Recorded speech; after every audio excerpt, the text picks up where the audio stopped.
Kirby Star Allies, un jeu qui permet à la boule de gomme de transformer les ennemis en alliés contrôlés soit par l'ordinateur, soit par un autre joueur, a introduit le concept des amis de rêve. Parmi les nombreux alliés potentiels du jeu, ces derniers ressortaient car il s'agissait de personnages phares de la série qui servent en quelque sorte d'ambassadeurs de chacun des jeux principaux. Personnages sur lesquels je me suis déjà exprimé en disant que je les trouvais tous intéressants pour devenir jouables dans Smash Bros. Et si je reconnais que les avoir tous jouables est le comble de l'improbable, je maintiens tout de même mon propos. En chacun d'eux recèle un potentiel amusant que j'ai envie de faire fleurir en un moveset hypothétique. Mais comme j'ai pas envie de faire 3 épisodes consacrés à eux par saison, j'ai décidé de créer un format spécial. Je vous présente le Kirby Pass. 3 amis de rêve en un seul épisode, mais scindés en plusieurs parties. Comme ça, vous pouvez aller checker ceux qui vous intéressent le plus. Sur ce, entamons la vidéo de celui que vous avez choisi.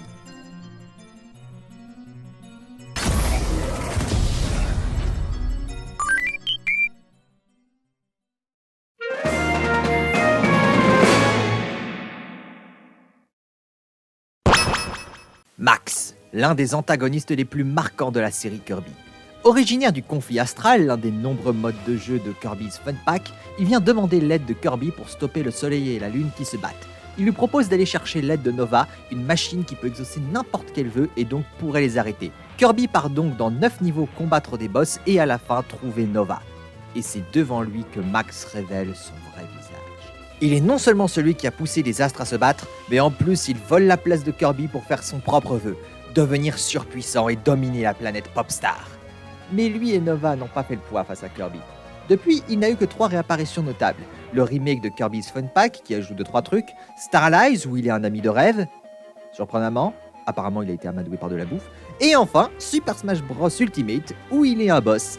Ce fou astral, cette petite teigne est décidément très appréciée, aussi bien par des fans que les créateurs de Kirby, au point que de tous les amis de rêve, il est un de ceux qui a le plus de chances de rejoindre Smash un jour ou l'autre. Qui de mieux pour finir ce premier Kirby Pass? Sur ce, finissons-en tout de suite. Voici ce que pourrait donner selon moi Max s'il était jouable dans Super Smash Bros.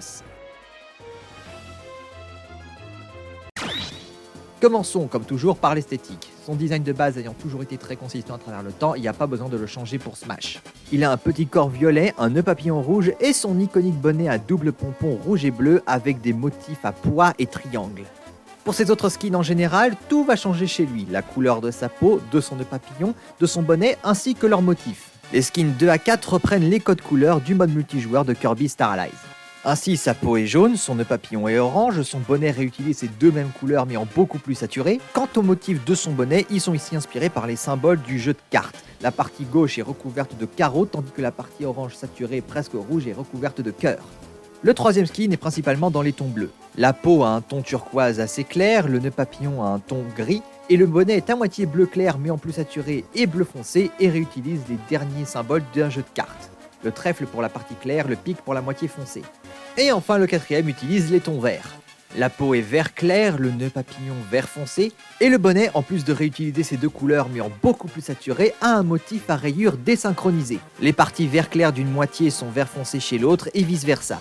Le 5e skin reprend son design tel quel mais s'inscrit dans une tradition des personnages de Kirby dans Smash Bros, à savoir le skin rétro. Mais là où chez les personnages qui l'ont c'est censé évoquer les couleurs de la Game Boy, chez Max la couleur est plus sépia, à savoir la couleur de la cinématique d'intro du conflit astral qui marque la première apparition de Max. Pour le 6e, on revient sur quelque chose d'un peu plus original. Son corps est orange, son nœud papillon à moitié bleu ciel, à moitié bleu foncé, et son bonnet l'une des 2 moitiés est jaune avec un motif en soleil orange et l'autre est bleu ciel avec un motif en lune jaune.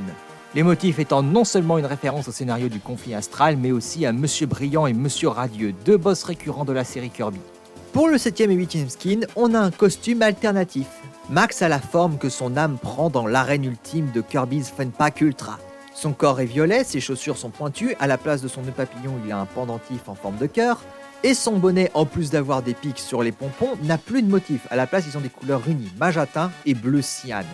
Et enfin, ce costume alternatif a un skin où il change de couleur et prend des tons encore plus sinistres. Son corps est rouge, son pendentif cœur passe de rouge à bleu, et son bonnet prend des couleurs rouge cramoisi et vert kaki très saturé. Skin qui fait plus zombie que âme, certes. Et enfin, pour son entrée, il se téléporte sur le stage. Profitez de cette sobriété, c'est la dernière fois que vous la verrez. Max est un vrai trublion. Pour rappel, son coup de génie est d'avoir manipulé tout le monde pour arriver à ses fins. En combat direct, c'est pareil. Son souhait que Nova lui a exaucé l'a octroyé d'un large éventail d'attaques aux patterns variés. Combinez cela aussi à sa capacité de se téléporter dont il abuse et vous avez le parfait tanky cleaner à qui on a donné des pouvoirs cosmiques phénoménaux. Cela dit, il reste frêle. Il est peut-être très fort, mais mieux vaut pas trop faire le malin. Pour expliquer mes choix de stats, comparons avec Kirby. Leur seul point commun est la taille, tout le reste diffère. Si Max serait plus lourd que lui, il serait tout de même le 10e combattant le plus léger. Niveau stade de déplacement terrestre, il surpasse Kirby dans chacune d'elles. A noter que pour courir, il déploie les ailes que Nova lui a octroyées et vole au-dessus du sol, comme Meta Knight. D'ailleurs, dans les airs, Max saute à peu près aussi haut que Kirby et il a droit à 5 sauts pour lesquels il déploie ses ailes et vole.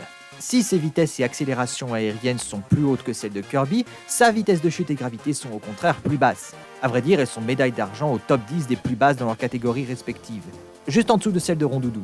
Pourquoi ? Pour rappeler le fait que dans ses combats, il flotte sans temps mort au-dessus du sol. Passons enfin à ses attaques. Un peu comme Kirby, Max paye pas de mine à première vue. Mais vu son statut de boss, vous vous doutez qu'il a des attaques sous le bras. Ou plutôt l'aile dans ce cas de figure. Et oui, son souhait de devenir surpuissant lui a permis de gagner des pouvoirs incroyables, de plus en plus étoffés à chacune de ses apparitions. Malgré tout, je me suis aussi permis de créer quelques attaques originales que je trouvais lui allaient bien.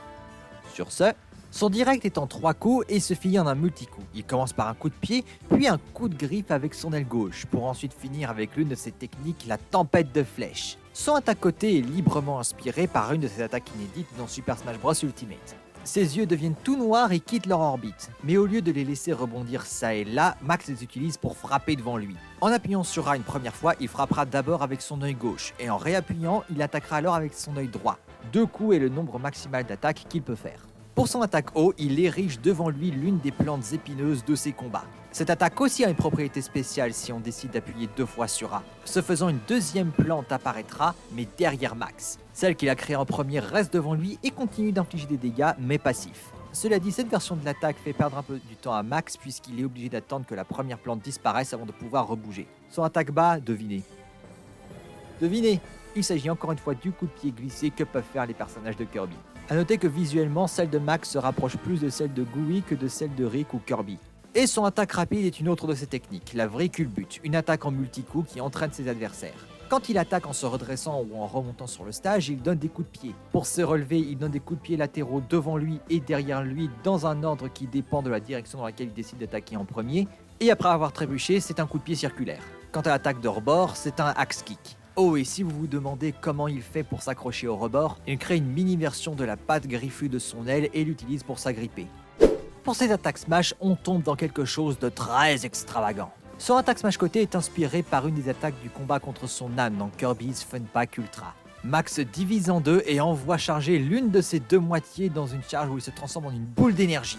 L'attaque a du endline parce qu'il faut attendre que la moitié qui n'a pas chargé rejoigne l'autre pour reformer un max entier. L'attaque Smash-O est inspirée par une de ses attaques inédites dans Ultimate. Plus précisément, celle où ses yeux deviennent comme ceux d'un insecte et tirent des lasers de partout. Pour ici, ses yeux ne deviennent pas aussi gros que dans Ultimate et chacun tire 3 lasers en éventail au-dessus de lui.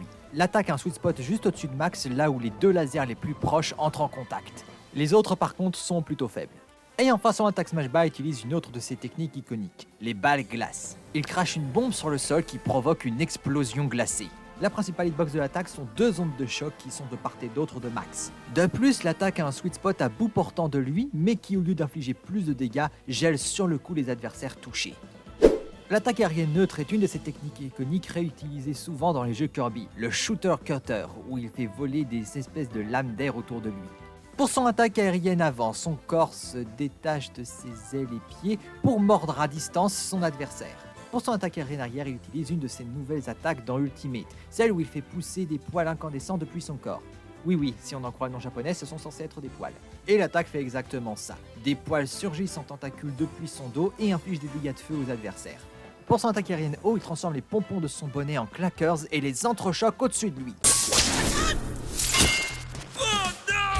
A noter que les clackers représentent un soleil et une lune. Tiens.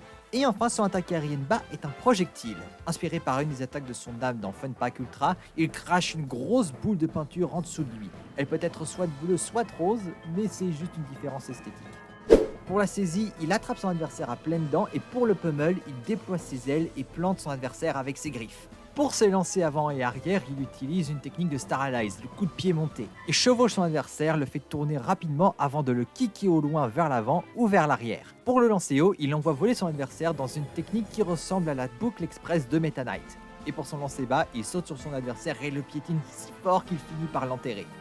Pour sa provoque haut, il déploie ses ailes et rit, tandis que ses pupilles et irises sont toutes petites. Pour sa provoque bas, il resserre son nœud papillon avec ses griffes. Et pour sa provoque côté, il fait tourner ses pompons comme un métalleux ses cheveux.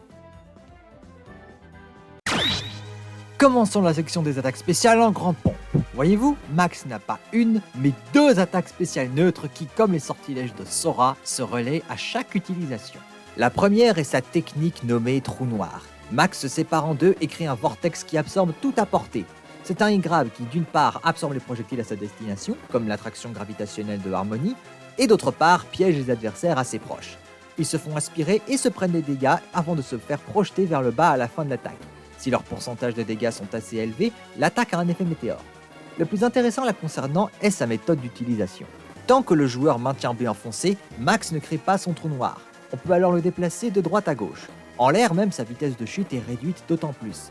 Cependant, ça ne dure pas. Au bout de quelques secondes, Max fera son trou noir, quoi qu'il en coûte. La deuxième attaque spéciale neutre est la technique du canon Max, un énorme rayon laser surpuissant. Tout est dit. Après un trou noir, les iris de Max sont réduites, ça veut dire qu'il est chargé à bloc. En appuyant sur B, il crache le laser. Il est si puissant que le contre-coup le fait reculer sur terre et d'autant plus en l'air. L'attaque a en plus deux autres faiblesses. La première, c'est qu'il n'y a pas accès indéfiniment. Au bout d'un certain temps, qui serait déterminé, Max perd son énergie et l'attaque spéciale neutre redevient trou noir. Et la deuxième, c'est que trop d'utilisation trop vite réduit sa puissance. En dehors d'être une manière ergonomique d'intégrer deux attaques iconiques, c'est surtout un choix thématique. Ces deux techniques combinées rappellent en effet l'Aval-tout de Kirby et sa capacité de recracher ce qu'il avale en projectile. Je trouve ça fort approprié qu'un des antagonistes les plus connus de Kirby ait une attaque spéciale qui est en quelque sorte un équivalent de l'Aval-tout, mais avec les potards poussés à fond. Dans Fun Pack, on voit Max se tenir en équilibre sur un ballon. Ce détail a été transformé en technique dans Star Allies et de toute évidence, je vais reprendre ce que ce jeu a fait pour l'attaque spéciale côté. La balle de Max apparaît sous ses pieds, il monte dessus et fonce tout droit en face de lui ou après avoir fait demi-tour. Après la charge initiale, Max peut continuer de se déplacer sur sa balle comme Wario fait avec sa moto. Toujours sur son ballon, en rappuyant sur B, Max refait une charge moins forte que l'initiale. En appuyant sur X, Max saute hors de la balle et l'abandonne. Mais surtout, en appuyant sur A, il shoot la balle au loin. Cette dernière explose comme une bombe dès qu'elle touche quelqu'un. On peut orienter la direction du shoot avec le joystick, la balle prenant alors d'autres trajectoires. En bas, elle roule au sol, tout droit la trajectoire est légèrement courbée, et en haut, elle va plus haut, mais moins loin. La balle rebondit sur n'importe quelle surface et finit par s'arrêter d'elle-même. Tant qu'elle est séparée de Max, ce dernier ne peut pas faire son attaque spéciale côté. Comme Wario, il doit se tenir à côté d'elle pour la refaire. Ou alors, Max peut la laisser et il peut utiliser le premier coup de son direct et le joystick pour la re-shooter, ou alors la laisser exploser d'elle-même au bout de quelques secondes. Pour son attaque spéciale haut, Max se téléporte. Rien de surprenant, surtout quand on voit à quel point il abuse de cette capacité dans ses combats. Mais comparé aux autres téléportations de Smash, comment la sienne se démarque-t-elle ? De manière attendue, on peut remarquer qu'elle n'inflige aucun dégât. Il se contente de disparaître puis de réapparaître à un autre endroit. En revanche, Max se téléporte moins loin que les autres, ce qui serait handicapant si ce n'était pour un petit détail qui est très important. Si Max se téléporte moins loin, c'est parce qu'il est le seul combattant avec une téléportation à pouvoir en enchaîner deux à la suite. Ce qui vient avec des défauts, cela dit. Après la première sur Terre, rien ne se passe, mais en l'air, il ne peut plus sauter, mais peut tout de même attaquer. Après la deuxième, il est vulnérable. Il a pas mal de N-Lag sur Terre, et en l'air, il finit en chute libre. À vous donc de bien choisir quand la faire tout en évitant de vous mettre dans l'impasse. Enfin, sa dernière attaque spéciale. Il s'agit d'une combinaison de deux techniques différentes, mais néanmoins liées. La culbute Max et la surprise Max. C'est pratiquement ce à quoi on pouvait s'attendre, donc ne traînons pas. En faisant B bas, Max bondit puis plonge vers le sol s'il le fait sur terre, soit plonge directement s'il le fait en l'air. C'est comme un Stolen Fall classique, mais bien évidemment, elle n'est en rien classique. En maintenant B enfoncé, dès qu'il touche le sol, il se cache dans une masse d'ombre comme s'il s'était enfoui sous terre.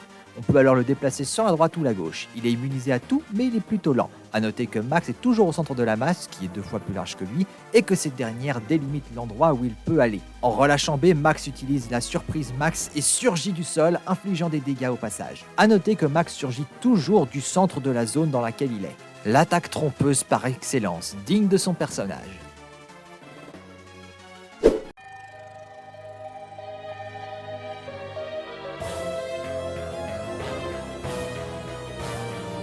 Tels ses collègues méchants Ridley et Carroll pour son final smash, Max a l'occasion d'accomplir quelque chose qu'il n'a jamais pu faire et d'exaucer son souhait le plus cher, au sens propre. Dans Conflit Astral, il a cherché à détruire Popstar en faisant s'écraser Nova sur la planète. Évidemment, Kirby l'en a empêché, mais maintenant la petite boule rose est peut-être là, mais c'est pas elle qui va l'interrompre. Chargé par l'énergie de la balle Smash, Max s'envole dans l'arrière-plan. Il invoque Nova et fait s'écraser la machine à l'endroit du stage où se trouve la plus grosse concentration d'adversaires, comme le trophée de la lune de Majora's Mask. Pendant le final Smash, Max est actif et peut alors tenter de repousser ses adversaires à l'endroit de la collision. Une fois cela fait, Nova explose, envoyant toutes les victimes volées, et le combat reprend. Pour sa première animation de victoire, Max fait un feu d'artifice avec ses ballons avant de prendre la pause. La deuxième rappelle l'introduction de son combat dans Ultimate. Il n'est pas présent à l'écran, la caméra se met alors à le rechercher avant de se retourner et de le retrouver, ce qui surprend la caméra. Et pour la dernière, il fait son dernier pas de danse de sa danse de victoire personnalisée dans Kirby Star Allies.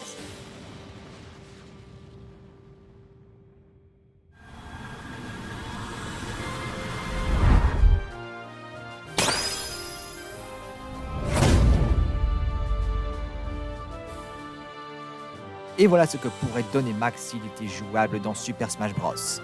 Mais surtout, ce fut le premier épisode du Kirby Pass, consacré aux amis animaux, à Gooey et à Max. J'espère que ce format inhabituel vous a plu et j'ai hâte de continuer dans cette lignée avec d'autres vidéos et sujets. Et j'espère que vous apprécierez mes futurs movesets également. Merci d'avoir regardé cette vidéo. Si elle vous a plu, n'hésitez pas à mettre un like, un commentaire gentil ou une critique constructive à faire, la section commentaires est ouverte. Si mon futur contenu vous intéresse, n'oubliez pas de vous abonner et d'activer la cloche. Vous pouvez également me retrouver sur les autres réseaux sociaux affichés à l'écran. Et quant à moi, je vous dis à l'année prochaine.